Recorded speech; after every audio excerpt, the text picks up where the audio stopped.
ஒதுக்காமல் அவற்றில் இருக்கும் நன்மைகள் என்னென்பதை அறிந்து அவற்றை எவ்வாறு உட்கொள்ளலாம் என்பதை பற்றி நம்மிடையே பகிர்ந்து கொள்ள வருகிறார் டாக்டர் கௌதமன் அவர்கள்.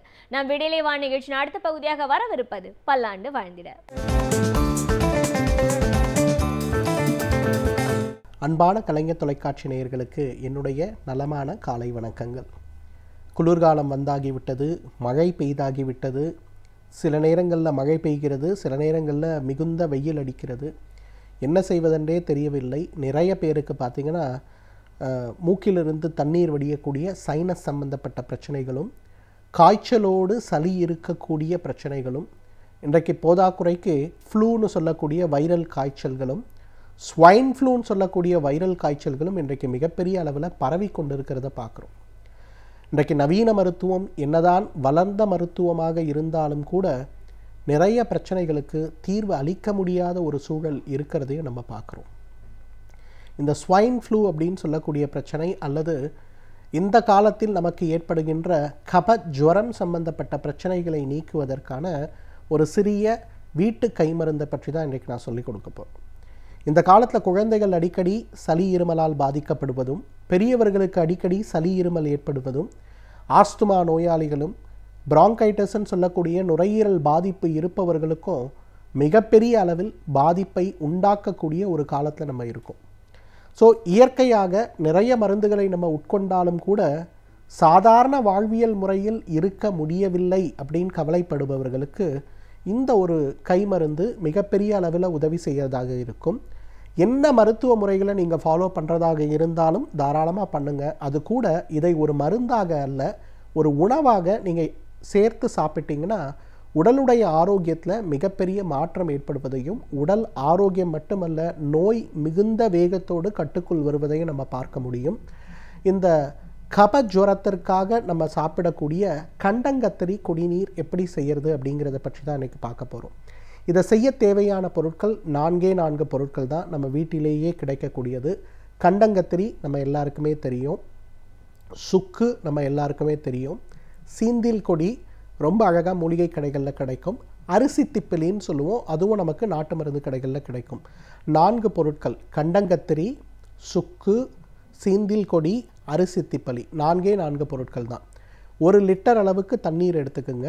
கண்டங்கத்திரி 10 கிராம் அளவுக்கு, சுக்கு 10 கிராம் அளவுக்கு, சீந்தில் கொடி 10 கிராம் அளவுக்கு, அதே போல் அரிசி திப்பலியுடைய சூரணம் ஒரு 5 கிராம் இட்டால் போதும். 10 கிராம் போட்டோன்னா ரொம்ப காரம் இருக்கும். காரம் தேவை என்றால் 10 கிராம் போடுங்க, இல்லைனா 5 கிராம் எடுத்துக்குங்க. இந்த 4ஐயும் நன்றாக கலந்து கொதிக்க வைத்து அதை 300 மில்லியாக குறைச்சிருங்க. வடிகட்டி எடுக்கக்கூடிய இந்த கண்டங்கத்திரி கஷாயத்தை காலை 100, மதியம் 100, இரவு 100 உணவுக்கு முன்பு எடுத்தாலும் சரி, அல்லது காலை 150, இரவு 150 உணவுக்கு முன்பு எடுத்தாலும் சரி. 12 வயதுக்கு உட்பட்ட குழந்தைகள், 5லிருந்து 12 வயதுக்கு உட்பட்ட குழந்தைகளுக்கு 30 மில்லி ஒரு நாளைக்கு, காலை 10, மதியம் 10, இரவு 10 அவ்வளோதான் கொடுக்கணும். பெரியவர்கள் 150 மில்லி வரை எடுத்துக்கொள்ளலாம். ஸோ இதை எடுக்கும்போது மார்பில் கட்டி கட்டியாக பச்சை நிறமாக, மார்பை விட்டு வெளியில் வர முடியாமல் கடுமையான ஒரு இருமலை ஏற்படுத்தக்கூடிய அந்த சளி தொந்தரவு குறைவதை நம்ம பார்க்க முடியும். நேரடியாக மூச்சுக்குழலுக்குள்ளே செலுத்தக்கூடிய நெபுலைசர் அல்லது இன்ஹேலர் சம்பந்தப்பட்ட பொருட்களை உபயோகப்படுத்தி கூட அரை மணி நேரத்திற்கு மேலே அந்த இன்ஹேலர் வேலை செய்யல, எனக்கு ரொம்ப கஷ்டமாக இருக்குன்னு சொல்லக்கூடிய அளவுக்கு பாதிப்பு இருக்கக்கூடிய ஆஸ்துமா நோயாளிகளுக்கு மிகப்பெரிய அளவில் நுரையீரல் லேசானது போல ஒரு சூழல் உருவாகிறத நம்ம பார்க்க முடியும். 3வது, குழந்தைகளுக்கு இந்த சீசனில் ஏற்படுகின்ற தொண்டைக்கட்டு, சளி, இருமல், அதே போல் தொண்டையில் ஏற்படுகின்ற தசை வளர்ச்சின்னு சொல்லக்கூடிய டான்சிலைட்டிஸ் மற்றும் அடினாய்ட் சம்பந்தப்பட்ட பிரச்சனைகள், மூக்கில் வளரக்கூடிய தசை அதனால் ஏற்படுகின்ற மூக்கு அடைப்பு, காது அடைப்பு சம்பந்தப்பட்ட பிரச்சனைகள் ரொம்ப வேகமாக குணமாகிறத பார்க்க முடியும்.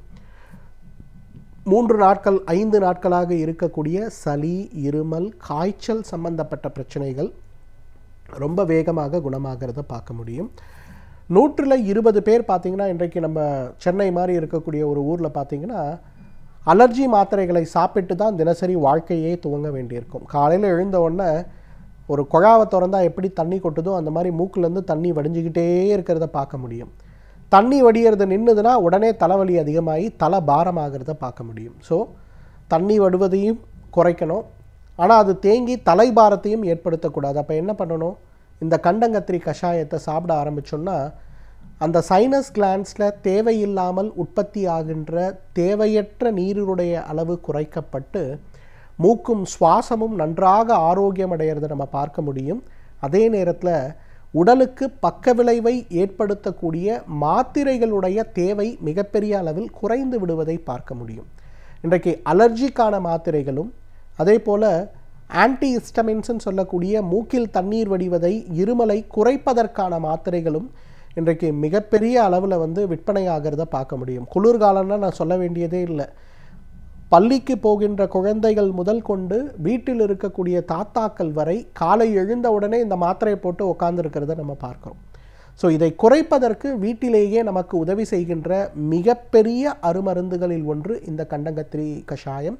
வைப்பது ரொம்ப ரொம்ப சுலபம். கண்டங்கத்திரி நமக்கு தெரிந்தது தான், சுக்கு நமக்கு தெரிந்தது தான், சீந்தில் கொடி மூலிகை நாட்டு மருந்து கடைகளில் நமக்கு கிடைக்கும், அரிசி திப்பலியுடைய சூரணம் நாட்டு மருந்து கடைகளில் நமக்கு கிடைக்கும். 1 லிட்டர் அளவுக்கு தண்ணீர் எடுத்துக்கிறோம். இது எல்லாத்துலேயும் 2 டேபிள் ஸ்பூன் போடுறோம். நல்லா கொதிக்க வைக்கிறோம். 300 மில்லியாக குறைக்கிறோம், வடிகட்டுறோம். காலை 100 மில்லி, மதியம் 100 மில்லி, இரவு 100 மில்லி உணவுக்கு முன்பு சாப்பிடுறோம்.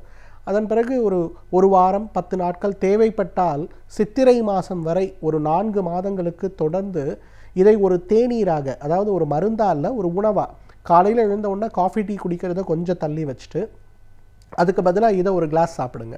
திருப்பி மாலை நேரங்களில் காஃபி டீ குடிக்கிறத தள்ளி வச்சுட்டு இதை ஒரு கிளாஸ் சாப்பிடுங்க. ஒரு மாத காலம் சாப்பிட்டு பாருங்கள். சைனஸ் கிளாண்ட் மட்டுமல்ல, நம்மளுடைய நுரையீரல் மண்டலம் சொல்லுகின்ற மூக்கிலிருந்து நுரையீரல் வரை இருக்கக்கூடிய எல்லா உறுப்புகளும் நல்லா சுத்தமாகிறத நம்ம பார்க்க முடியும்.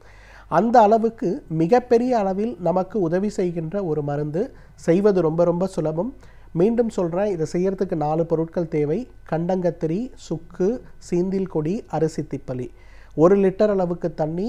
இந்த ஒவ்வொரு பொருளுமே 10 கிராம் அளவுக்கு கொதிக்க வைத்து 300 மில்லியாக குறைத்து வடிகட்டி காலை ஒரு முறை, மதியம் இரவு ஒரு முறை, அல்லது காலை இரவு உணவுக்கு ஒரு அரை மணி நேரம் முன்பு இதை ஒரு மருந்தாக அல்ல ஒரு உணவாக சாப்பிடுகின்ற வழக்கத்தை வைத்து கொண்டாலே நம்மாலும் பல்லாண்டு காலம் ஆரோக்கியமாக வாழ்ந்திட முடியும்.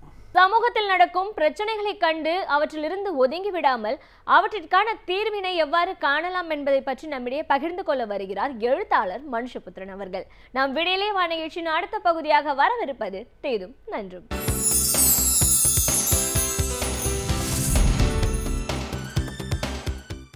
வணக்கம் நண்பர்களே, இன்னும் ஒரு இனிய காலை பொழுதில் தீதும் நன்றும் நிகழ்ச்சியில் உங்களை சந்திப்பதில் மிக்க மகிழ்ச்சி அடைகிறேன்.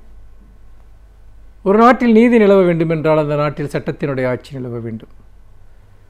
சட்டத்திற்கு புறம்பான செயல்களை செய்பவர்கள் அவர்கள் சமூக விரோதிகளாக இருந்தாலும் சரி, அல்லது காவல்துறையினரோ இராணுவத்தினரோ இருந்தாலும் சரி, அவர்கள் நிச்சயமாக ஒரே தட்டில் வைத்து தான் பார்க்கப்பட வேண்டியவர்கள். அவர்கள் சட்டத்தின் மறுபுறம் இருக்கக்கூடியவர்கள். குற்றவாளிகளுக்கும் சட்டத்தை மீறுகிற காவல்துறை மற்றும் இராணுவ அதிகாரிகளுக்கும் எந்த வித்தியாசமும் கிடையாது என்பதுதான் உண்மை. அதை உறுதிப்படுத்தக்கூடிய விதமாக சமீபத்தில் இந்திய இராணுவ நீதிமன்றத்தில் வழங்கப்பட்ட ஒரு தீர்ப்பு, அதாவது 24 ஆண்டுகளுக்கு முன்பு ஒரு போலி என்கவுண்டரில் 5 மாணவர்களை, அதாவது மாணவ அமைப்பைச் சேர்ந்தவர்களை சுட்டு கொலை செய்த அந்த வழக்கில் 4 இராணுவ உயரதிகாரிகளுக்கு ஆயுள் தண்டனை விதித்து இந்திய இராணுவ நீதிமன்றம் உத்தரவிட்டது. இந்த தீர்ப்பு என்பது மிகவும் வரவேற்கத்தக்கது என்பது மட்டுமல்ல, போலி என்கவுண்டர்களுக்கு எதிரான ஒரு கடுமையான எச்சரிக்கை என்று சொல்ல வேண்டும். 1994ஆம் ஆண்டு அஸ்ஸாமைச் சேர்ந்த அந்த மாணவர்கள், அவர்கள் உல்பா தீவிரவாதிகளால் ஒரு டீ எஸ்டேட்டினுடைய மேனேஜர், அவர் அந்த மேலாளர் சுட்டு கொலை செய்யப்பட்ட விவகாரம் தொடர்பாக சந்தேகத்தின் பேரில் அந்த 5 பேரும் வேறு 4 பேரும் காவல்துறையினரால் இராணுவத்தினரால் அழைத்து செல்லப்பட்டனர். பிறகு அந்த 5 மாணவர்களும் சுட்டு படுகொலை செய்யப்பட்டார்கள். அது ஒரு போலி என்கவுண்டர் என்கிற குற்றச்சாட்டின் அடிப்படையில் சிபிஐ அந்த வழக்கை பதிவு செய்தது. 24 ஆண்டுகள் அந்த வழக்கு விசாரணை நடந்தது. முடிவில் அவர்கள் குற்றவாளிகள் என்பது நிரூபணமானது. அது உண்மையிலேயே இன்றைக்கு சுட்டுக் கொல்லப்படுகிற அப்பாவிகளுக்கு எவ்வளவு காலதாமதமாக கிடைத்தாலும் அது மறுக்க முடியாத ஒரு நீதி என்பதை உறுதிப்படுத்துகிறது. ஏனென்று கேட்டால், இந்த போலி என்கவுண்டர்கள் என்பது இந்தியா முழுக்க இன்று பரவலாக நடந்து வரக்கூடிய ஒரு விஷயமாக இருக்கிறது. காவல்துறையினர் எவரையாவது அச்சுறுத்த வேண்டும் என்று விரும்பினால், அல்லது யாரையாவது பழிவாங்க வேண்டும் என்று நினைத்தால், அல்லது போதிய ஆதாரங்கள் இல்லாத வழக்குகளில் இதுபோன்ற போலி என்கவுண்டர்களை தொடர்ந்து மேற்கொண்டு வருகிறார்கள். முக்கியமாக பயங்கரவாத குற்றச்சாட்டுகளின் அடிப்படையில் பல அப்பாவி இளைஞர்கள் தொடர்ச்சியாக படுகொலை செய்யப்பட்டு வருகிறார்கள். இந்தியா முழுக்க அது நடந்து கொண்டிருக்கிறது. காஷ்மீரிலும் வடகிழக்கு மாநிலங்களிலும் இது பரவலாக நடக்கிறது. அது மட்டுமல்ல, தமிழகம் உட்பட பல மாநிலங்களில், அது ஆந்திராவில் ஆகட்டும், இன்னும் பல மாநிலங்களில் இந்த போலி என்கவுண்டர்கள் என்பது ஒரு தொடர்கதையாகவே மாறிவிட்டது. மும்பை போன்ற நகரங்களில் மிகப்பெரிய அளவிற்கு போலி என்கவுண்டர்களை செய்த காவல்துறை அதிகாரிகள் இருக்கிறார்கள். அவர்களுடைய வாழ்க்கை வரலாறுகள் எல்லாம் திரைப்படங்களாக கூட வந்திருக்கின்றன. திரைப்படம் என்று சொல்லுகிற போது ஒன்று நினைவுக்கு வருகிறது. பொதுவாக தமிழ் திரைப்படங்களில் கூட பல படங்களில் இதுபோன்ற சட்டவிரோதமான கொலைகளில் ஈடுபடக்கூடிய காவல்துறை அதிகாரிகளை மிகப்பெரிய ஹீரோக்களாக சித்தரிக்கக்கூடிய ஏராளமான திரைப்படங்கள் தொடர்ந்து வெளிவருகின்றன. இது மிக மிக மோசமான ஒரு போக்கு. போலி என்கவுண்டர்களுக்கு சாதகமான ஒரு மனநிலையை உருவாக்குவது. அதாவது காவல்துறையினர் எப்பொழுதுமே ஏதோ குற்றம் செய்தவர்களை கொலை செய்கிறார்கள், அது சரிதான் என்று மக்களை நம்ப வைப்பது. காவல்துறையினர் உண்மையாகவே குற்றம் செய்தவர்களை கூட அப்படி தண்டிப்பதற்கு அவர்களுக்கு அதிகாரம் கிடையாது. தண்டிக்கக்கூடிய அதிகாரம் என்பது நீதிமன்றத்தை சார்ந்தது. அது ஒரு குற்றம் நிரூபிக்கப்படுவதோடு தொடர்புடைய ஒரு விஷயம். அப்படி இருக்கிற போது எந்த விதமான காரணத்திற்காகவும் ஒருவரை ஒரு காவல்துறையினர் கொலை செய்ய முடியும் என்பது நாம் மறுக்க முடியாத ஒரு உண்மை. மும்பையில் ஒரு புகழ்பெற்ற காவல்துறை அதிகாரி, அவர் பல படுகொலைகளில் இதுபோல் ஈடுபட்டார். கடைசியில் தான் ஒரு உண்மை வெளிப்பட்டது. அவர் கைது செய்யப்பட்டு தண்டிக்கப்பட்டார். அப்படி தண்டிக்கப்பட்ட போதுதான் ஒரு உண்மை தெரிந்தது. அவர் ரியல் எஸ்டேட் வர்த்தகத்தோடு தொடர்புடைய பிரச்சனைகளை தீர்ப்பதற்காக, போட்டியாளர்களுக்கிடையே நடந்த அந்த பிரச்சனைகளை தீர்ப்பதற்காக போலி என்கவுண்டர்களில் ஈடுபட்டார். அதன் மூலமாக பெருமளவிற்கு பணம் ஈட்டினார் என்கிற உண்மைகள் எல்லாம் வெளிவந்தன. அவருடைய வாழ்க்கை வரலாறு திரைப்படமாக கூட வெளிவந்தது. அப்படிப்பட்ட ஒரு சூழலில் தமிழ்நாட்டிலும் கூட சில என்கவுண்டர் ஸ்பெஷலிஸ்ட் என்று சிலர் அழைப்பார்கள். ஒரு குறிப்பிட்ட காவல்துறை அதிகாரி தொடர்ந்து என்கவுண்டர் செய்வார். என்கவுண்டர் என்பதனுடைய நோக்கமே ஒரு குறிப்பிட்ட இடத்தில் ஒரு குற்றவாளி அவர் காவல்துறையினரை தாக்க வருகிற போது காவல்துறையினர் தங்களை தற்காத்துக் கொள்வதற்காக செய்யப்படுவதாக சொல்லப்படுகிறது. ஆனால் ஒரு குறிப்பிட்ட அதிகாரி எப்படி போய் எல்லா இடங்களிலும் அப்படிப்பட்ட ஒரு கொலைகளை செய்கிறார் என்று பார்க்கிற போது இது வெளிப்படையாக திட்டமிடப்பட்ட ஒரு எக்ஸிக்யூஷன், ஒரு நிறைவேற்றம் என்பதை நாம் மறந்துவிடக்கூடாது. இது திட்டமிட்ட வகையில் இது அரங்கேற்றப்படுகிறது. ஒரு பகுதியில் இருக்கக்கூடிய யாரையாவது ஒருவரை கொலை செய்ய வேண்டும் என்றால் அந்த குறிப்பிட்ட அதிகாரி அந்த பகுதிக்கு இடமாற்றம் செய்வார். அவர் இடமாற்றலாகி வந்த சில மாதங்களில் அல்லது சில வாரங்களில் அந்த என்கவுண்டர் நடக்கும். இது தமிழ்நாட்டிலும் அப்படி தொடர்ந்து நடந்திருக்கிறது. அது மட்டுமல்ல, அப்படி கொல்லப்படுகிறவர்களே அவர்கள் தீவிரவாதிகள், பயங்கரவாதிகள் என்று முத்திரை குத்தி அந்த வழக்குகளை பெரும்பாலும் மூடி மறைத்து விடுவது வழக்கமாக இருக்கிறது. குஜராத்தில் நடந்த போலி என்கவுண்டர்கள் நாடறிந்த விஷயம். இஸ்ரத் சஹான் என்கிற அந்த மாணவி, அவர் கொல்லப்பட்ட விவகாரம் இன்றைக்கு வரைக்கும் ஒரு மிகப்பெரிய அரசியல் கேள்வியாக இருந்து கொண்டிருக்கிறது. அதில் மிகப்பெரிய இன்றைக்கு முக்கிய பொறுப்பில் இருப்பவர்களுடைய பெயர்கள் எல்லாம் அதில் அடிபட்டன என்பதை நாம் மறந்துவிடக்கூடாது. அப்படி பார்க்கிற போது இன்றைக்கு இந்த போலி என்கவுண்டர்கள் என்பது நம்முடைய சட்ட அமைப்பிற்கு, நீதி அமைப்பிற்கு, மனித நீதிக்கு விடப்பட்டிருக்கக்கூடிய ஒரு சவால். நிச்சயமாக போலி என்கவுண்டர்களில் ஈடுபடக்கூடிய அதிகாரிகள் கடுமையாக விசாரிக்கப்பட்டு தண்டனை வழங்கப்பட வேண்டும். அவர்களை விசாரித்து தண்டனை வழங்குவதற்கு ஒரு 4 நூற்றாண்டு கால அவகாசம் எடுத்துக்கொள்வது என்பது எந்த விதத்திலும் அவர்களை இந்த போலி என்கவுண்டர்களில் ஈடுபடுவதிலிருந்து தடுத்து நிறுத்தாது. ஏனென்றால் நீங்கள் இது போன்ற போலி என்கவுண்டர்களில் ஈடுபடக்கூடிய அதிகாரிகள் ஒன்றை மறந்து விடுகிறார்கள். தங்களுடைய மேலிடத்தில் இருப்பவர்கள் உத்தரவிட்டால் அந்த என்கவுண்டர்களை செய்யலாம் என்று அவர்கள் நினைக்கிறார்கள். ஆனால் அரசாங்கங்கள் மாறும், நீதி அமைப்பு மாறாது. என்றைக்கு இருந்தாலும் அவர்கள் நீதி அமைப்பின் மீது பதில் சொல்ல வேண்டும் என்பதை அவர்கள் மறந்துவிடக்கூடாது. அப்படி பார்க்கிற போது இந்த போலி என்கவுண்டர்கள் தொடர்பாக ஒரு மிகப்பெரிய ஒரு அறம் சார்ந்த பார்வை மக்களிடம் இருக்க வேண்டும். இதுபோன்ற போலி என்கவுண்டர்களை எந்த காரணத்திற்காகவும் மக்கள் ஆதரிக்கக்கூடாது. அத்தகைய குற்றத்தை செய்யக்கூடிய அதிகாரிகள் உங்களையும் கூட ஏதாவது ஒரு காரணத்திற்காக கொலை செய்வதற்கு வாய்ப்பு இருக்கிறது என்பதை நாம் ஒவ்வொருவரும் மறந்துவிடக்கூடாது. மீண்டும் இன்னும் ஒரு புதிய சிந்தனையோடு உங்களை சந்திக்கிறேன். நன்றி, வணக்கம். பல்வேறு துறைகளில் பல சாதனைகளை படைத்தவர்கள் வல்லுநர்கள். அவர்களுடைய அனுபவங்களை நம்முடன் பகிர்ந்து கொள்ளும் போது அது நமக்கு சிறந்த தூண்டுகோலாக அமைகின்றது. அந்த வகையில் இன்றைய சிறப்பு விருந்தினர் யார் என்பதை பற்றியும் அவர்கள் என்ன செய்திகளை நம்முடன் பகிர்ந்து கொள்ளப் போகிறார்கள் என்பதையும் பார்க்கலாம். நம் விடியலே வா நிகழ்ச்சியின் அடுத்த பகுதியாக வரவிருப்பது சிறப்பு விருந்தினர் பகுதி.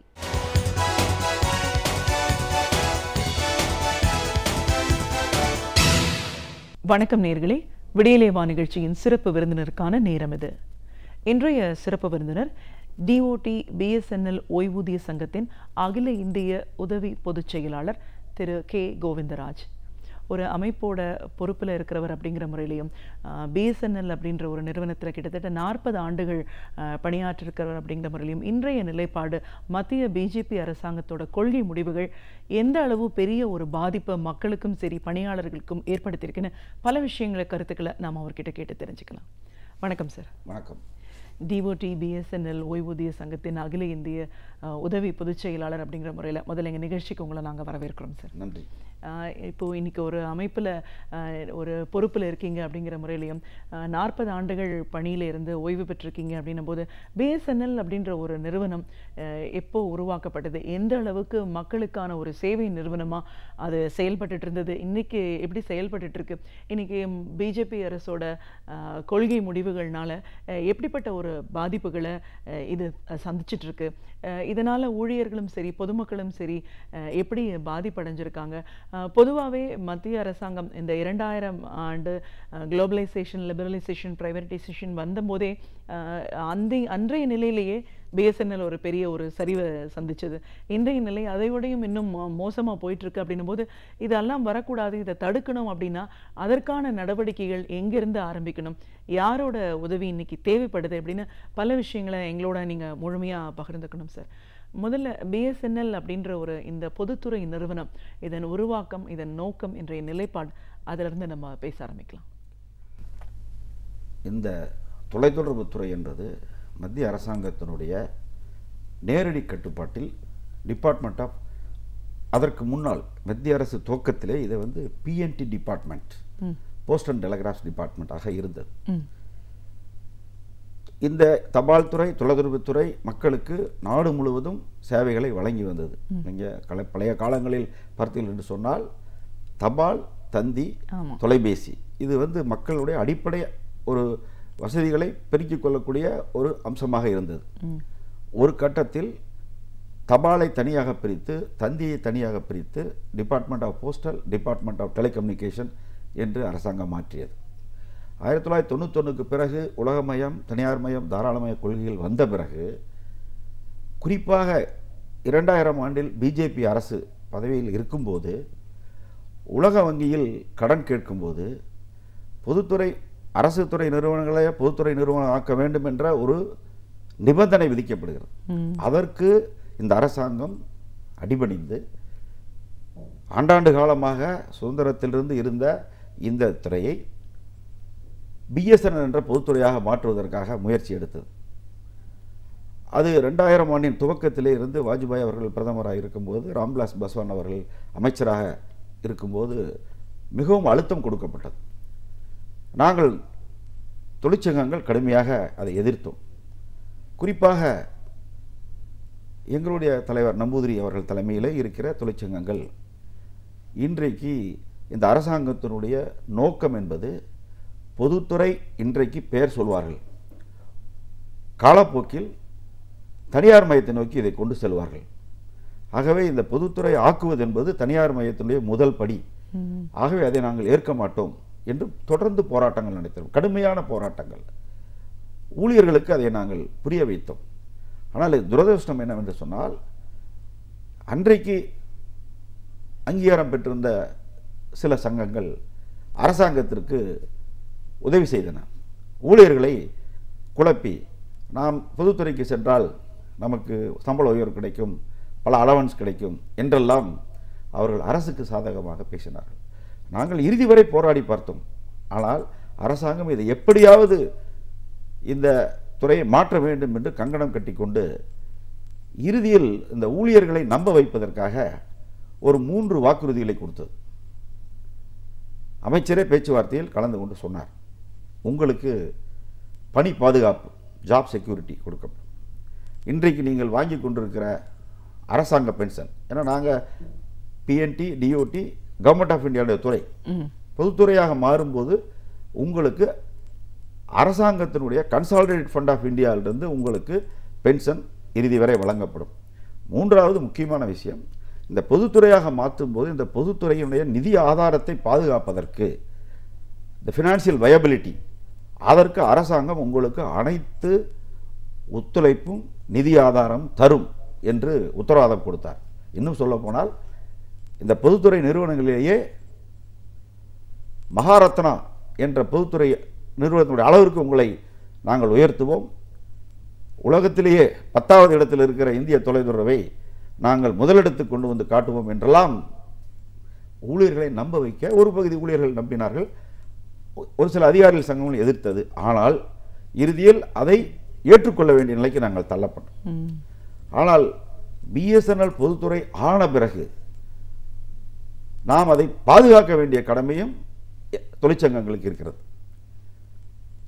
இன்றைக்கு நீங்கள் 1995 மொபைல் செக்டாரிலே தனியார் நிறுவனத்துக்கு முதலில் லைசன்ஸ் கொடுக்கப்பட்டது. நாங்கள் பிஎஸ்என்எல், அன்றைக்கு டிஓடி, அதன் பிறகு பிஎஸ்என்எல், எங்களுக்கும் அந்த லைசன்ஸ் கொடுக்க வேண்டும் என்று போராடினோம். கோர்ட்டுக்கு போனோம்.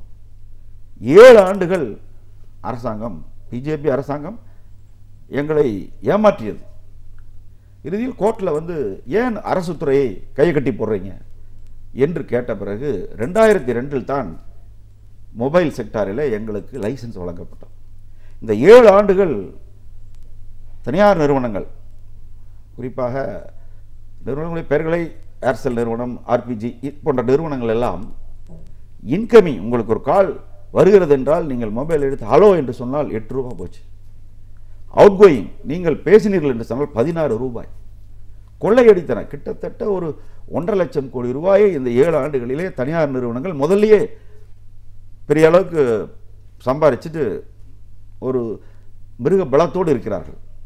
ஆனால் பிஎஸ்என்எல் உருவான பிறகு தொழிற்சங்கங்கள், அதிகாரிகள், ஊழியர்கள் ஒன்றுபட்டு நாம் இந்த பொதுத்துறை இனி நமக்கு இதுதான், இதை நாம் உயர்த்தி பிடிக்க வேண்டும் என்று கடுமையான உழைத்தோம். 2002 நாங்கள் மொபைல் செக்டாரில் வந்தாலும் கூட 2003 அந்த நிதி ஆண்டிலேயே நாங்கள் மொபைல் செக்டாரில் 2வது இடத்தை பிடிச்சோம். அடுத்த 2வது ஆண்டிலே பிஎஸ்என்எல் முதலிடத்துக்கு மொபைல் வந்தது. அதற்கு காரணம் ஆட்சி மாறிய பிறகு ஒன் இண்டியா பிளான் என்று கொண்டு வரப்பட்ட போது நாடு முழுவதும் 1 ரூபாயிலே பேசலாம் என்ற முடிவுகளை கொண்டு வர வைத்து அதன் மூலம் பொதுமக்களிடம் ஒரு நல்ல பெயரை எடுத்து லாபத்தை நோக்கி கொண்டு சென்றோம். இந்த பொதுத்துறையினுடைய ஊழியர்கள், அதிகாரிகள் இந்த நிறுவனத்திற்காக இன்றைக்கும் உழைத்துக் கொண்டிருக்கிறார்கள். அன்றைக்கு உழைத்தது போல பணி ஓய்வு பெற்றவர்களை தவிர சேவையில் இருக்கிற தொழில்கள் ஒரு சேவை மனப்பான்மையோடு இருக்கிறோம். அரசாங்கத்தினுடைய அடிப்படையான தேவை என்னவென்று சொன்னால், இந்த நாட்டில் இருக்கிற மக்களுக்கு தொலைத்தொடர்பு சேவையை ஒரு சலுகையான விலையில் கொடுக்க வேண்டும். ஆனால் இன்றைக்கு பிரதமர் டிஜிட்டல் இந்தியா என்று விளம்பரம் செய்கிறார். கிராமப்புறங்களுக்கும் அல்லது கிராம பஞ்சாயத்துக்களும் உள்ளிருக்கிற குக்கிராமங்களும் கூட பிஎஸ்என்எல் நிறுவனம் தான் தொலைத்தொடர்பு சேவையை கொடுத்தது. கண்டிப்பா சார். தனியார் நிறுவனங்கள் கட்டுப்பாடு இருந்தது, நிபந்தனை விதிக்கப்பட்டது. ஒரு 5% நீங்கள் கிராமங்களில் கொடுக்க வேண்டும். ஆனால் அவர்கள் கொடுக்கவே இல்லை. அதை அரசு தட்டி கேட்கவே இல்லை. இன்றைக்கு எங்களுடைய நிறுவனத்தினுடைய வளர்ச்சிக்கு தடையாக இருக்கிற விஷயங்கள் என்று சொன்னால் கண்டிப்பாக சார், அதை பற்றி விரிவாக பேசணும். இப்போ இங்கே ஆரம்பத்தில் இந்த மொபைல் சேவைக்கு பிஎஸ்என்எல்லுக்கான ஒரு அந்த லைசன்ஸ் கொடுக்காத அந்த காலகட்டத்தில் நீங்கள் சொல்லும் போதே பேசினாலும் சரி, ரிசீவ் பண்ணாலும் எவ்வளோ சார்ஜஸ் இருந்திருக்கு அப்படின்னு பார்க்கும்போது, அதுக்கப்புறம் ஆட்சி மாற்றும் போது காங்கிரஸ் டிஎம்கே கூட்டணியில் இருந்த அந்த காலகட்டத்தில் தான் 1 ரூபாய்க்கு பேச முடியுன்ற ஒரு இதை பட்டி தொட்டி மக்கள் மத்தியில் கிராமங்கள் வரைக்கும் போய் சேர்ந்த ஒரு காலகட்டம். பிஎஸ்என்எல்லோட வளர்ச்சியும் உச்சம் சொல்லலாம் நம்ம அந்த அன்றைய காலகட்டத்தில். அரசாங்கத்தினுடைய தேவை என்பது அல்லது மக்களுக்கு காட்ட வேண்டிய சேவை என்பதில் தொழிற்சங்கங்கள் மிகவும் முனைப்பு காட்டின. ஒரு தனியார் நிறுவனங்களோடு போட்டி போடும்போது மக்களுக்கான சேவையை கொண்டு சேர்ப்பதில் அரசாங்கம் அதற்கு உறுதுணையாக இருக்க வேண்டும். அதில் எங்களுக்கு ஒரு வருத்தம் உண்டு. ஒரு 2007 ஒரு 4.5 கோடி மொபைல் இணைப்புக்கான டெண்டர்கள், கருவிகள் வாங்குவதற்கான டெண்டர் வரும்போது அது நிறுத்தப்படுகிறது. அதை எதிர்த்து போராட்டம் நடத்தினோம். பின்னர் கடைசி கட்டமாக ஒரு பாதி 2.25 கோடி மொபைல் கருவிகள் வாங்குவதற்கு ஒப்புக்கொள்ளப்பட்டது. அதன் பிறகு கூட 2010 ஏன்னா வளர்ந்து வருகிற புதிய நவீன தொழில்நுட்பத்தை பயன்படுத்தி இந்த தொலைத்தொடர்புத்துறையை முன்னேற்ற வேண்டும் என்ற அந்த வேகம், அதில் 2010 வரும்போது மீண்டும் 9 கோடிக்கு இணைப்புக்கு முயற்சிக்கும் போது அதுவும் பாதியாக குறைக்கப்பட்டது. ஒரு பக்கம் பார்த்தீர்கள் என்று சொன்னால் தனியார் நிறுவனங்கள் நிறைய வந்துச்சு, புற்றீசல் போல நிறைய நிறுவனங்கள் வந்துச்சு. அவர்கள் எல்லாம் ஒரு பக்கம் அரசாங்கத்தினுடைய ஆதரவு, கொள்கை நிலையான ஆதரவு, இன்னொரு பக்கம் அவர்களுக்கு வங்கிகளிலிருந்து பெருமளவு கடன், இவரும் வைத்துக்கொண்டு இந்த பிஎஸ்என்எல் இந்த அரசு துறையை காப்பாற்ற வேண்டிய அரசாங்கம், பிஜேபி அரசாங்கம் என்ன செய்தது என்று சொன்னால் எங்களுடைய கைகளை கட்டி போட்டது. இந்த அரசாங்கம் கொடுத்த உறுதிமொழிகளை காப்பாற்றவில்லை. கிராமப்புறங்களில் தொலைபேசிக்காக ஒவ்வொரு ஆண்டும் 10,000 கோடி ரூபாய் பிஎஸ்என்எல் நிறுவனம் செலவிடுகிறது. அதுக்கு நஷ்ட கணக்கில் செல்கிறது. அதை ஈடுகட்டுவதற்கு எங்களுக்கு ஏடிசி கட்டணம், யூஎஸ்ஓ ஃபண்டு என்ற நிதி உதவிகளை அரசாங்கம் செய்ய வேண்டும் என்பது முதலிலே பேசப்பட்ட விஷயம். அது ஒரு 2004 2005 அவருடைய ஆட்சி காலத்தோடு நிறுத்திட்டாங்க. அப்போ நாங்கள் தொடர்ந்து மக்களுக்கான சேவையை கொடுத்து கொண்டே இருக்கும்போது நிறுத்த முடியாது. அப்போ நஷ்டத்தோடு நாங்கள் பயணிக்க வேண்டிய ஒரு சூழ்நிலை ஏற்பட்டுவிட்டது. இந்த நேரத்தில் நாங்கள் 2000 ஆரம்பித்து கிட்டத்தட்ட ஒரு 8 ஆண்டுகள் இந்த நிறுவனத்தை லாபத்திலே கொண்டு போயிருக்கிறோம். 2004 2005 10,180 கோடி ரூபாய் லாபம், 2005 2006 8,940 கோடி லாபம், 2006 2007 7,806 கோடி ரூபாய் லாபம், 2007 2008 இதெல்லாம் 3,900 கோடி 575 கோடி இந்த லாபத்தில் போய்கொண்டிருந்த நிறுவனம். அரசாங்கத்தினுடைய கொள்கைகள் எங்களுக்கு எதிராக இந்த பொதுத்துறை நிறுவனத்துக்கு ஆதரவாக இல்லாமல் தனியாருக்கு ஆதரவாக போனதன் விளைவாக கிட்டத்தட்ட கடந்த ஒரு 7-8 ஆண்டுகளாக இந்த நிறுவனம் நஷ்டத்தை சந்தித்துக் கொண்டிருக்கிறது. கண்டிப்பா மறுபடியும் இந்த 4 ஆண்டுகளை பொறுத்த வரைக்கும் பிஜேபி ஆட்சிக்கு வந்ததுக்கு அப்புறமா நிறைய தொழில் நிறுவனங்களும் சரி மக்களும் சரி ஒரு பெரிய ஒரு பாதிப்பு இல்லை ஒரு வீழ்ச்சியை நோக்கி நம்ம போயிட்டு இருக்கிறத பார்க்குறோம். குறிப்பிட்டு சொன்னோம்னா டிமானிட்டைசேஷன், பண மதிப்பிழப்பு வந்ததன் பிறகு பல தொழில் நிறுவனங்கள் மூடுகிற ஒரு நிலைக்கு போனதை பார்த்துருக்கோம். மக்கள் அன்றாட வாழ்க்கையோட தேவைக்கே கையில் பணம் இல்லாமல் சிரமப்பட்ட ஒரு காலகட்டத்தையும் நம்ம பார்த்துருக்கோம். இந்த மாதிரியான ஒரு சூழல்ல போகும்போது இன்னைக்கு பணத்தோட வீழ்ச்சியை நம்ம பார்க்குறோம். டாலருக்கு நிகரான ரூபாயின் மதிப்பு அப்படின்னு பார்க்கும்போது மிகப்பெரிய வீழ்ச்சியை இந்த காலகட்டத்தில் தான் சந்திச்சிருக்கிறத நம்ம பார்த்துருக்கோம்.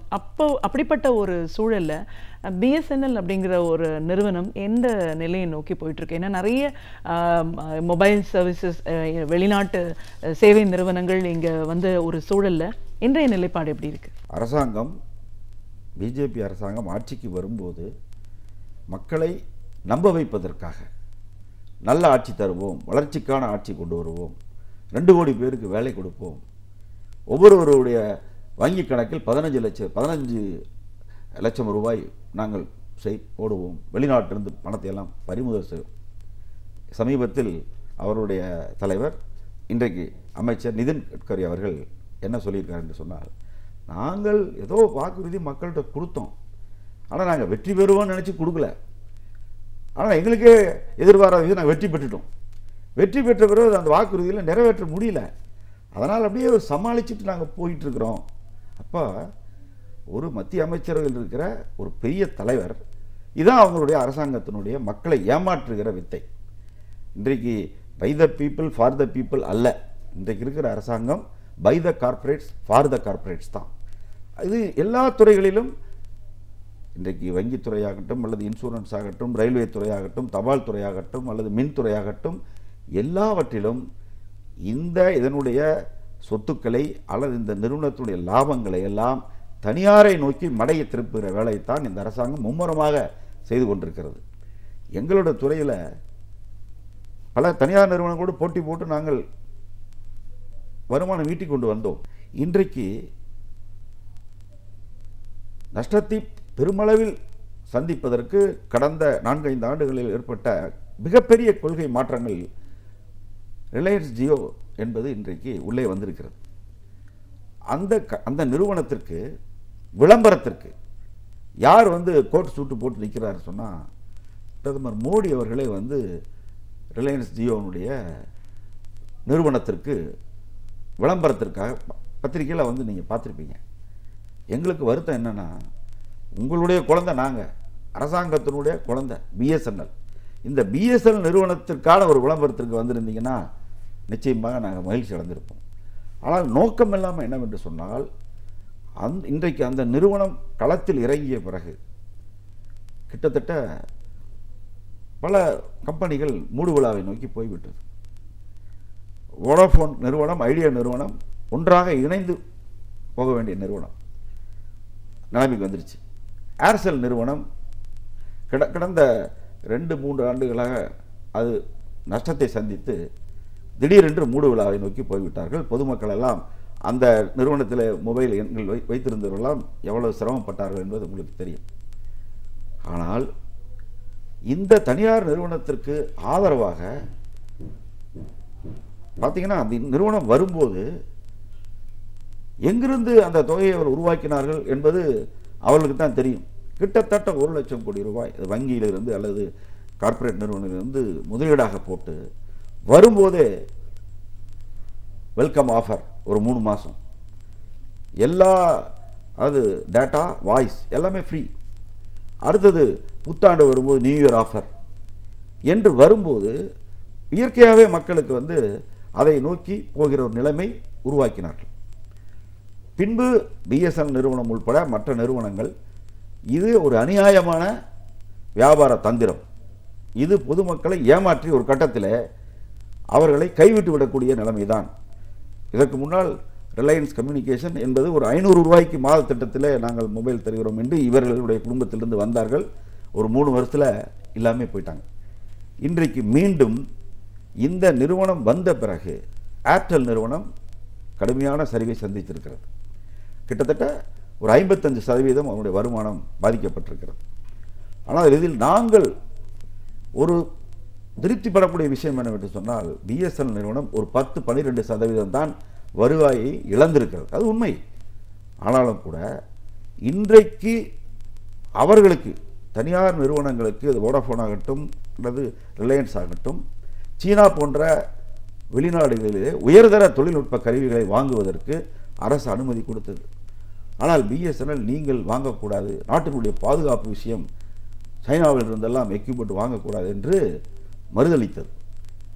அதே சமயத்தில் ரிலையன்ஸ் ஜியோவுக்கு பல்வேறு சலுகைகள், இப்போ எம்என்பி என்ற திட்டம், மொபைல் நம்பர் போர்ட்டபிலிட்டி, முதல்ல பார்த்தீங்கன்னா நீங்கள் வேறு நிறுவனத்துக்கு போனீங்கன்னா அந்த நிறுவனத்தில் கொடுக்குற நம்பர் தான் வாங்கிக்க முடியும். ஆனால் நீங்கள் எந்த இப்போ பிஎஸ்என்எல் நம்பர் வச்சுருக்கீங்கன்னா இந்த நம்பரோடு நீங்கள் அப்படியே ரிலையன்ஸ் நிறுவனத்துக்கு மாறிவிட முடியும்.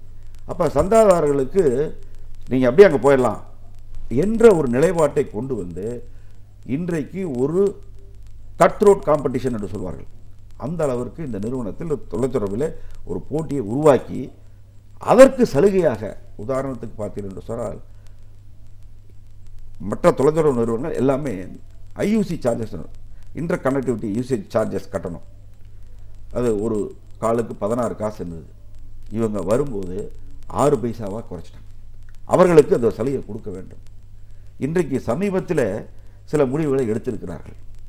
நேஷனல் டிஜிட்டல் கம்யூனிகேஷன் பாலிசி, அதில் பார்த்தீர்கள் என்று சொன்னால் அந்த குறிப்பிட்ட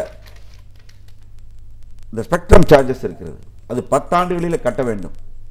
ஆனால் அது 16 ஆண்டுகள் வரைக்கும் கட்டலாம், எக்ஸ்டென்ஷன் ஆஃப் பீரியட் இது கொடுக்குறாங்க.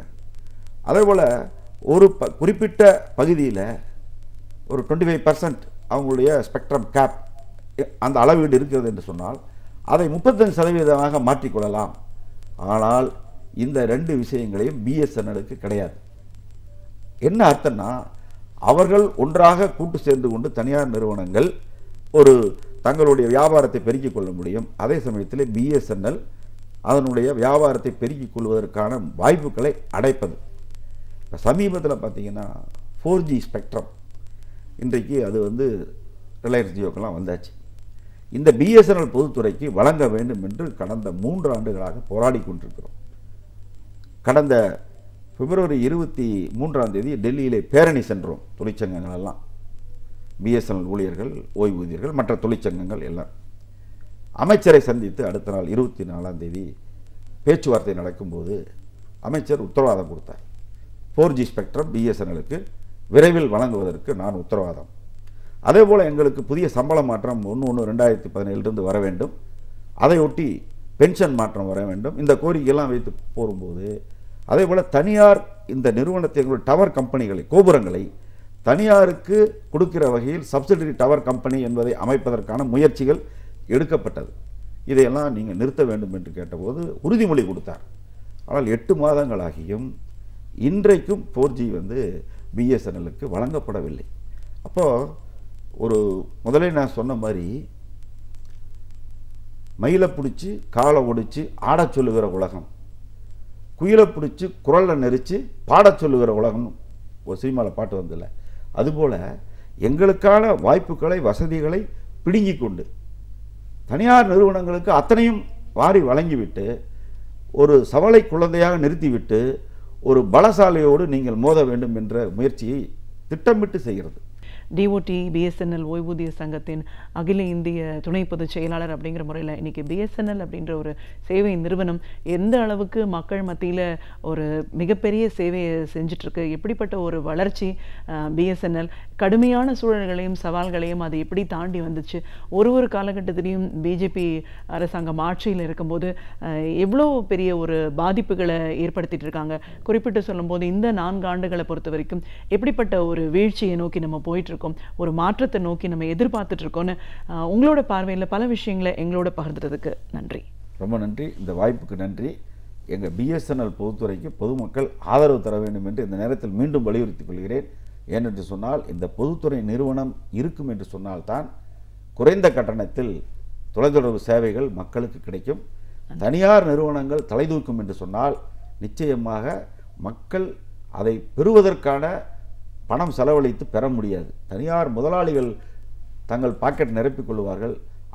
பிஎஸ்என்எல் நிறுவனம் சம்பாதிக்கிற தொகை மத்திய அரசாங்கத்தினுடைய கஜானாவுக்கு சென்று அது மக்கள் நலப்பணிகளுக்காக பயன்பட வேண்டும். ஆகவே இந்த பொதுத்துறை மக்களின் சொத்து, அதை பாதுகாப்பதற்கு நீங்கள் இந்த பேட்டியில் வாய்ப்பளித்ததற்கு மிக்க நன்றி தெரிவித்துக் கொள்கிறேன். நாள்தோறும் பல புதிய தகவல்களை நம்முடன் பகிர்ந்து கொள்ளும் பேராசிரியர் சுபவீர பாண்டியன் அவர்கள் இன்று என்ன தகவலை நம் முன் வைக்கப் போகிறார் என்பதை பார்க்கலாம். நம் விடியலே வான் நிகழ்ச்சியின் அடுத்த பகுதியாக வரவிருப்பது ஒன்றே சொல் நன்றே சொல்.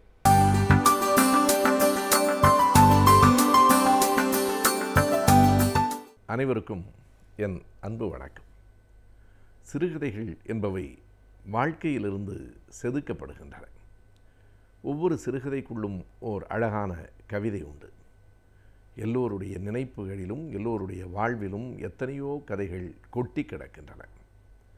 ஒரு கதை இப்படி தொடங்குகிறது. தீபனும் கஸ்தூரியும் பேசிக்கொண்டிருந்த போது தீபனிடத்தில் ஒரு தயக்கம் இருந்தது.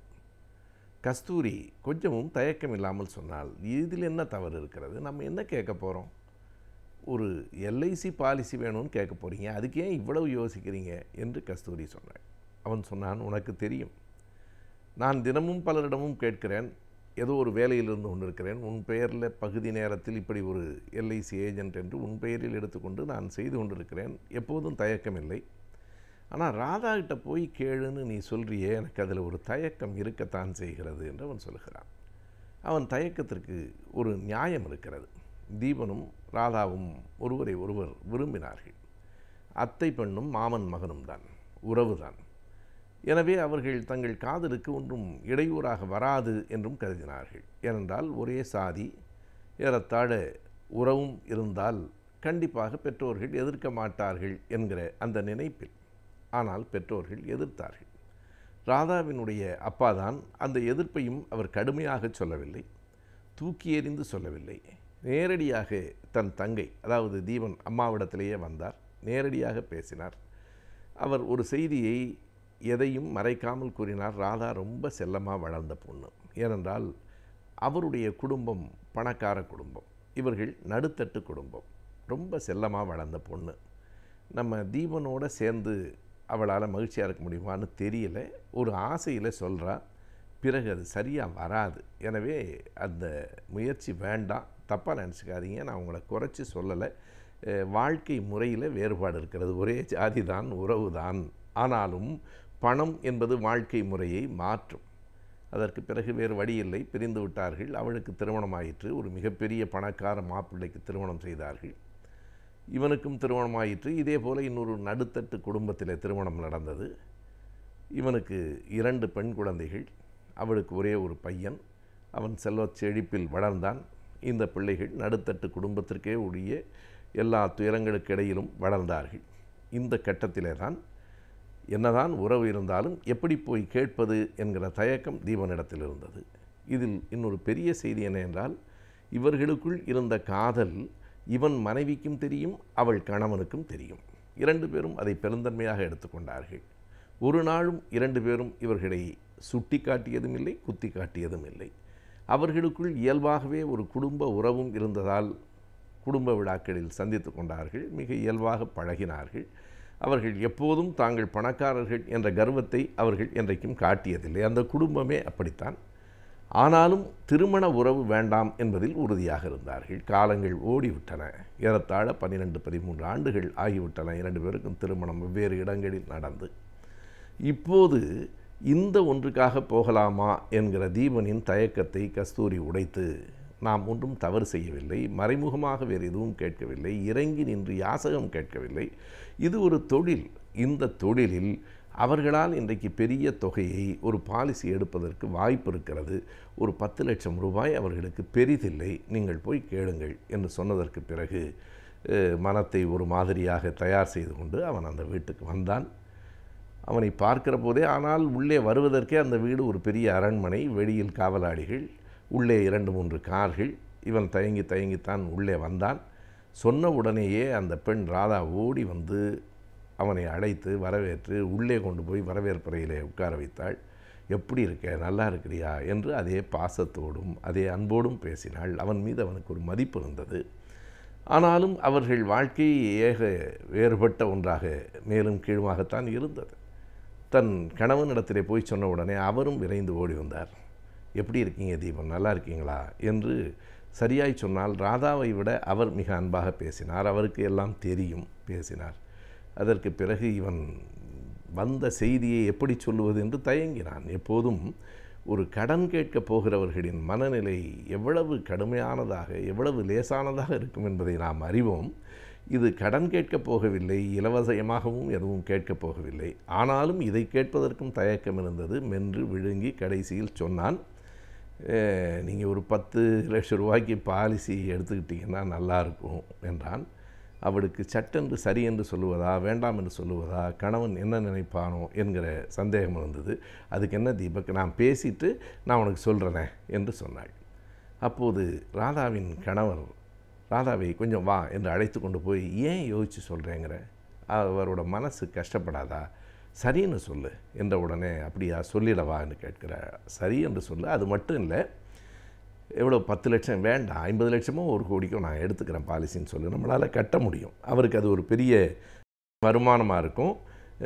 உடனே சொல்லாத, நான் சொல்லுவதை விட நீ சொல்கிறது தான் நல்லாயிருக்கும் என்று சொல்லிவிட்டு ராதாவையும் அழைத்து கொண்டு போய், தீபன் என்ன சொல்ல போகிறார்களோ, என்ன பேசினார்களோ, பிறகு பார்க்கலாம் என்று சொல்லுவார்களா என்று நினைத்த போது சொன்னார், ஒன்றும் இல்லை, நீங்கள் சொன்ன தொகையை விட கூடுதலாகவே எடுத்துக்கிறோம். ராதா சொல்லுவான், எனக்கு கொஞ்சம் அவசரமான வேலை இருக்குது, நீங்கள் இருந்து டிஃபன் சாப்பிட்டுட்டு போகணும். இல்லை எனக்கும் வேலை இருக்குது, நான் இப்போ உடனே கிளம்பிடுறேன் என்றான்.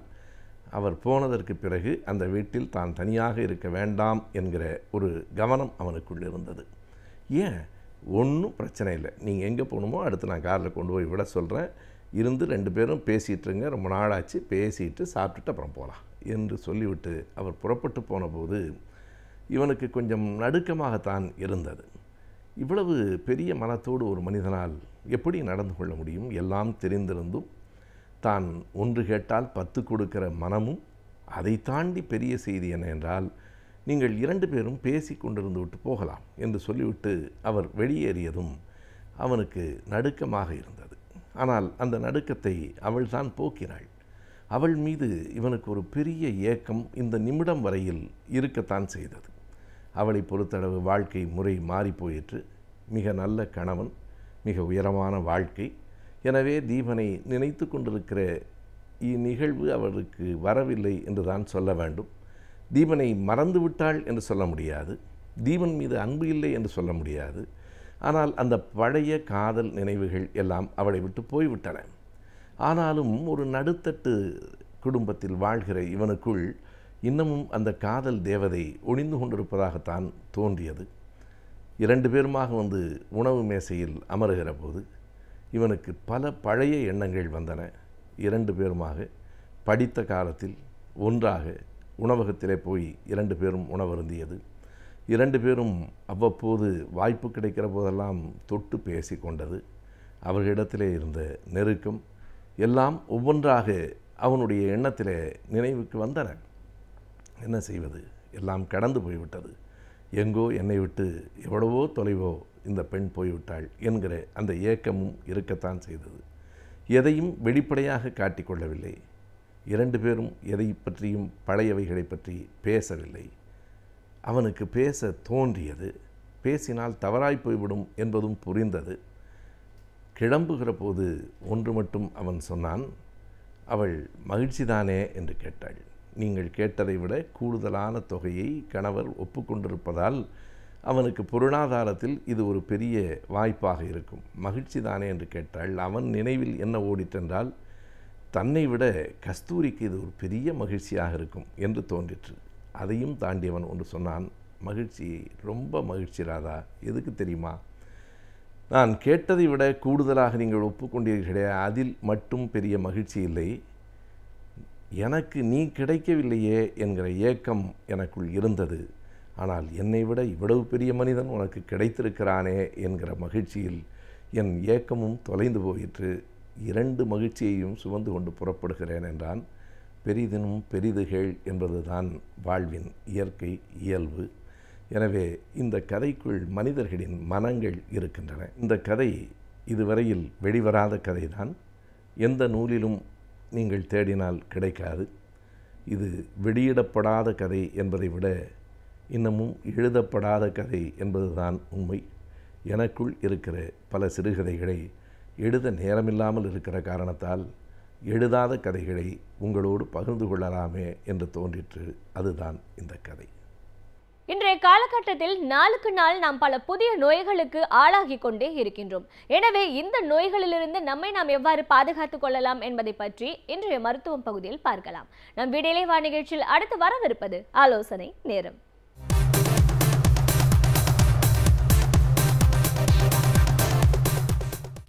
வணக்கம் நேயர்களே. ஆலோசனை நேர நிகழ்ச்சியில் மருத்துவ நேரத்தில் உங்களை சந்திப்பதில் மிக்க மகிழ்ச்சி. இந்த வாரம் என்ன பார்க்க போகிறோம்னா, ஆர்த்தோடான்டிக்ஸ் ஆர் பல் கிளிப்பு படுற ட்ரீட்மெண்ட்டை பற்றி பார்க்க போகிறோம். சார், இந்த கிளிப்பு அப்படின்னு சொல்கிறாங்களே, இது என்ன, இது யாருக்கெல்லாம் போடணும், எந்த வயதில் போடணுன்ற ஒரு காமன் டவுட் நம்ம மக்கள்கிட்ட நிறைய இருக்கும். ஸோ இந்த பல் ரொம்ப எத்திட்டு இருக்கிறவங்களுக்கு, பல் இடைவெளி இருக்கிறவங்களுக்கு, ஆர் பல் ரொம்ப கோணலாக முன்ன பின்ன இருக்கிறவங்களுக்கு தான் இந்த கிளிப் ட்ரீட்மெண்ட்ன்ற ஒரு வைத்திய முறை பயன்படும். இது எந்த வயதில் போடலாம் அப்படின்னு கேட்பீங்க. பொதுவாகவே காமனாக பார்த்தீங்கன்னா, ஒரு ட்ரெடிஷ்னல் ஆர்த்தோடான்டிக் ட்ரீட்மெண்ட், ஒரு ரெகுலராக பண்ணக்கூடிய ஒரு ஆர்த்தோடான்டிக் ட்ரீட்மெண்ட்டுக்கு ஒரு ஏஜ் லிமிட் இருந்தது. ஸோ முன்னாடிலாம் பார்த்தோம்னா அவங்க ஒரு 12 வயதுலேருந்து ஒரு 25-30 வயசுக்குள்ளே இந்த ஃபிக்ஸட் கிளிப்பு மாதிரி ட்ரீட்மெண்ட் பண்ணலாம். அதுக்கப்புறம் இந்த ட்ரீட்மெண்ட் பண்ண முடியாதுன்னு சொல்லுவாங்க. பட் இப்போ இந்த சயின்ஸ் எப்படி நல்லா அட்வான்ஸாக வளர்ந்து வந்திருக்கோ, அதே மாதிரி இந்த வழிமுறைகளும் நிறைய வளர்ந்து வந்தனால இப்போ நாங்கள் காமனாக சொல்லக்கூடியது, எல்லா பல்லும் இருந்து அந்த பல் ஆடாமல் எலும்பில் நல்ல சப்போர்ட்டிவாக இருந்ததுனால் நம்ம இந்த ஆர்த்தோடான்டிக் ட்ரீட்மெண்ட்ஸ், அட்வான்ஸ் அலைனர்ஸ்லாம் பயன்படுத்தி இந்த ட்ரீட்மெண்ட்டு நீங்கள் எடுத்துக்கலாம். But result, outcome and time, இந்த ட்ரீட்மெண்ட்டை முடிக்கக்கூடிய டைம் ஏஜ் நிறைய ஆக ஆக கொஞ்சம் குறைஞ்சிக்கிட்டே வரும். ஒரு 14 வயசில் ஒருத்தருக்கு கிளிப் போட்டோம்னா ஒரு 8லேருந்து 12 மாதத்துக்குள்ளே அவருக்கு ட்ரீட்மெண்ட் வந்துடும். எவ்வளோ நாளும் அந்த பல்லை அக்யூரேட்டாக நம்ம மூவ் பண்ணலாம். அதுவே ஒரு 40 வயசு ஆளுக்கு நம்ம பண்ணும்போது அந்த 12 மாதங்கிறது 18லேருந்து 25 மாதமாக கூட ஆகலாம். மூமெண்ட் ஒரு 4 மில்லிமீட்டர் மூவ் பண்ணியிருக்கலாம் 14 வயசுக்குனா, இவருக்கு ஒரு 3 மில்லிமீட்டர் தான் மூவ் பண்ணக்கூடிய ஒரு சிச்சுவேஷன் வரலாம். ஸோ அந்த கிளிப் ட்ரீட்மெண்ட் பார்த்திங்கன்னா இப்போ இருக்க சிச்சுவேஷனில் எந்த ஏஜில் வேணாலும் போடலாம். இந்த கிளிப் ட்ரீட்மெண்ட்டை 2ஆக நம்ம டிவைட் பண்ணிக்கலாம். ஒன்று, பால் பல் எல்லாம் விழுந்து பர்மனெண்ட் பல் முளைத்திருக்கும் போது பாதி பர்மனெண்ட் அண்ட் பாதி பால் பல் இருக்கக்கூடிய அந்த மிக்சட் டென்டிஷன்னு சொல்லுவோம். அந்த மாதிரி டைமில் கொஞ்சம் கலட்டி மாட்டக்கூடிய சில கிளிப் ட்ரீட்மெண்ட் இருக்குது. ஃபங்க்ஷனல் அப்ளையன்ஸ்னு சொல்லுவோம், ஹெட் கியர்ஸ் அப்படின்லாம் சொல்லுவோம். இது எதுக்குன்னு பார்த்தீங்கன்னா, ஒரு பையனை நீங்கள் பார்க்கும்போது அவரோட ஒரு 12-13 வயதில் அவரோட மேல் தாடை ரொம்ப நார்மலாக வளர்ந்துக்கிட்டே போகுது. பட் அவரோட கீழ்த்தாடையோட வளர்ச்சி அந்த ஏஜுக்கு தகுந்த மாதிரி இல்லைன்னால், இவரோட 18 வயசில் ஒரு தாடையை நிறைய வளர விட்டுட்டு ஒரு தாடை வளராமல் நின்னதுக்கப்புறம் கிளிப்பு போட்டு இதை க்ளோஸ் பண்ணுறது ரொம்ப கஷ்டம். ஸோ இந்த மிக்சட் டென்டிஷன் டைமில் என்ன பண்ணுவோன்னா, இது மாதிரி தாடை அதிகமாக வளரக்கூடிய தாடைக்கு கொஞ்சம் ஸ்லோ டவுன் பண்ணுறதுக்கும், கம்மியாக வளரக்கூடிய தாடையை எக்ஸ்பேண்ட் பண்ணுறதுக்கும் சில அப்ளையன்சஸ் போட்டு அந்த வளர்ச்சியை கைட் பண்ணுவோம். ஸோ இது வந்து ஒரு பேசிக்கான ஒரு ட்ரீட்மெண்ட். இதுக்கப்புறம் இவர் 14 வயசு 16 வயசு ஆயிடுச்சு, எல்லா பல்லும் முளைச்சிருச்சு, இவருக்கு ஒரு ப்ரொக்ளினேஷன் அது மாதிரி இருக்குன்னா இந்த கிளிப் ட்ரீட்மெண்ட் போடுவாங்க. இந்த கிளிப்பில் பார்த்தீங்கன்னா ஒரு 3 வகையான மெட்டீரியல் வைஸ் கிளிப் இருக்குது. காமனாக நம்ம எல்லாரும் பார்த்தது மெட்டல் பிராக்கெட்ஸ் ஆர் மெட்டல் கிளிப்ஸ்ன்னு சொல்லுவோம். இது மெட்டல் இருக்கும், எல்லா பல்லையும் ஒரு பிராக்கெட் மாதிரி ஒரு முத்து மாதிரி ஒட்டியிருப்பாங்க. அதுக்கு நடுவில் ஒரு ஒயர் மாதிரி கொடுத்து இந்த பல்லோட புல் பண்ணுறதோ புஷ் பண்ணுறதோ இடைவெளியை மூடுற ட்ரீட்மெண்ட் இவங்க பண்ணுவாங்க.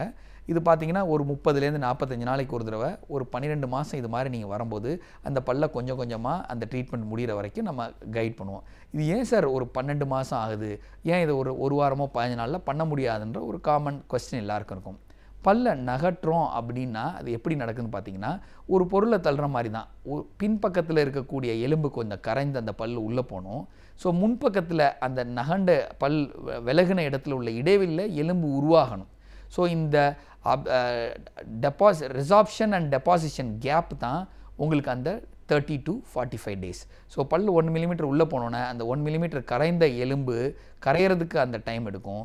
அதுக்கப்புறம் ஒரு 15 நாளில் அந்த கரைஞ்ச எலும்பு இந்த முன்னாடி இருக்க எம்டி ஸ்பேஸ் ஃபில் ஆகிறதுக்கு ஒரு 20 நாள் எடுத்துக்கிறோம். ஸோ அதனால தான் எவ்ரி மந்த் கொஞ்சம் கொஞ்சமாக ஒரு 30 to 45 டேஸில் கொஞ்சம் கொஞ்சமாக அதை புஷ் பண்ணி ஒரு புது இடத்துக்கு மூவ் பண்ணுறோம். ரொம்ப ஃபாஸ்ட்டாக பண்ணும்போது என்ன ஆகும்னா அந்த பல்லு ஆடுறதுக்கு உண்ட வாய்ப்புகள் இருக்குது.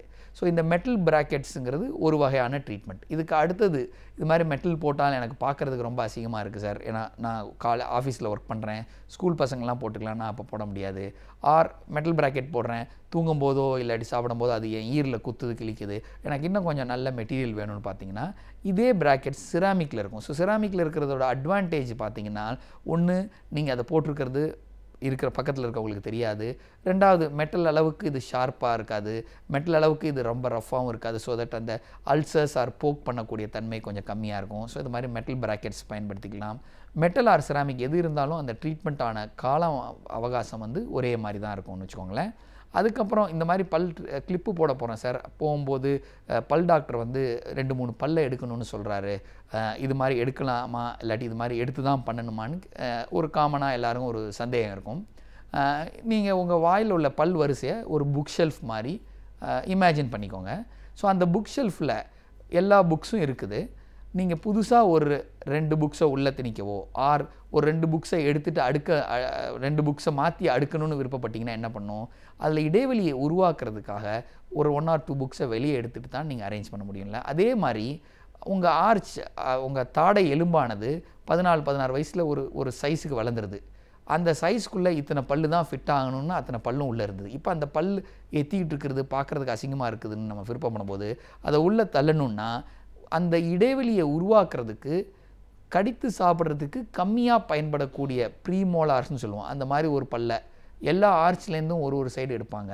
ஸோ ஒரு 4 பல்லை எடுத்துகிட்டு எத்திட்டு இருக்க பல்லை உள்ளே கொண்டு போகிறது ஒரு காமனான ட்ரீட்மெண்ட் மொடாலிட்டி. ஸோ அந்த பல்லை எடுக்கிறனால உங்களுக்கு ஃபங்க்ஷனல் லாஸஸ் பெருசாக வராது. அதை எடுத்து பண்ணால்தான் அந்த ஸ்பேஸ் உள்ளே போகும். கம்மி கேப் உள்ளே கொண்டு போகிறவங்களுக்கு இது மாதிரி பல் எடுக்கிற ட்ரீட்மெண்ட் வராது. ஸோ ஒரு மெட்டல் பிராக்கெட் ஒரு செராமிக் பிராக்கெட் வச்சு இந்த ட்ரீட்மெண்ட்டை பண்ணலாம்.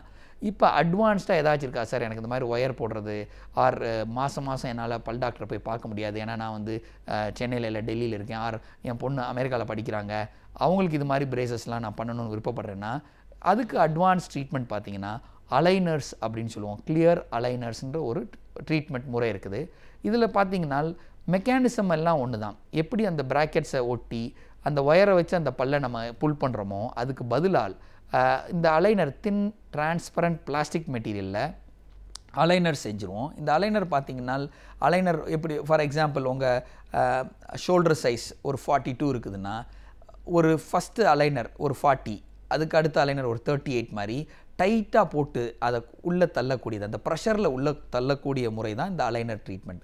ஸோ இப்போ ஒரு பல்லு 8 மில்லிமீட்டர் வெளியே இருக்குதுனால் முதல் அலைனர் 7.5 மில்லிமீட்டராக இருக்கும் டைட்டாக. ஸோ அதை நீங்கள் வாயில் மாட்டும் போது என்ன ஆகும், ஒரு 0.5 மில்லிமீட்டர் அந்த பல்ல உள்ளே தள்ளும். அந்த அலைனரை நீங்கள் ஒரு நாளைக்கு ஒரு 22 மணி நேரம், ஒரு 2 வாரம் 15 நாள் நீங்கள் அதை வேர் பண்ணிக்குவீங்க.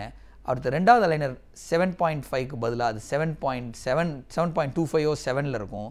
அதை ஒரு 2 வீக்ஸ் வேர் பண்ணுவீங்க. மூணாவது அலைனர் ஒரு 6.5, நாலாவது ஒரு 6. இது மாதிரி அந்த எலாஸ்டிக் அண்ட் ஒயருக்கு பதிலால் டைட்டாக ஒரு பிளாஸ்டிக் அப்ளையன்ஸ் நீங்கள் வாயில் எவ்ரி 2 வீக்ஸ் நீங்கள் வாயில் மாட்ட அது அந்த பல்ல அரேஞ்ச் பண்ணக்கூடிய ட்ரீட்மெண்ட் தான் இந்த அலைனர் முறைன்னு சொல்லுவோம். அலைனர் முறையில் அட்வான்டேஜ் பார்த்தீங்கன்னா நீங்கள் பல் மருத்துவரை மாதத்துக்கு ஒரு தடவை சந்திக்க தேவையில்லை. ரெண்டாவது ஒரு braces treatment or clip treatment நீங்கள் ஆரம்பிச்சிங்கனால் அது முடியும் போது எப்படி உங்களோட ஃபேஸ் இருக்குன்னு டாக்டரால் சொல்ல முடியாது. பட் இந்த அலைனர் முறையில் நீங்கள் பண்ணும்போது பார்த்தீங்கன்னா ட்ரீட்மெண்ட் ஆரம்பிக்கிறதுக்கு முன்னாடியே இதான் உங்களோட இப்போ முகத்தாடை அமைப்பு, முடியும் போது இப்படி தான் வருன்றதை காமிச்சிட்டு அதுக்கு மேலே தான் இந்த அலைனரை ஃபேப்ரிகேட் பண்ணி மேனுஃபேக்சர் பண்ணுவாங்க. ஸோ இந்த அலைனர் முறையில் நீங்கள் கலட்டி மாட்டிக்கிற மாதிரியும் இருக்கும். ஸோ சாப்பிட்றதுல எந்த உணவு பாதிப்பும் வராது. டாக்டரை மாதத்துக்கு ஒரு அணுகக்கூடிய அந்த ஒரு டிஸ்கம்ஃபர்ட்டும் இருக்காது. ட்ரீட்மெண்ட் முடிந்ததுக்கப்புறம் எப்படி அது பார்க்குறதுக்கு இருக்குங்கிற ரிசல்ட்டையும் நீங்கள் முன்னாடியே பார்க்கலாம். ஸோ வெளிநாட்டில் இருக்கிறவங்க, வெளியூரில் இருக்கிறவங்களுக்கு இது ஒரு சிறந்த ட்ரீட்மெண்ட் முயற்சி ஆகும். மீண்டும் அடுத்த வாரம் உங்களை சந்திக்கும் வரை நன்றி, வணக்கம்.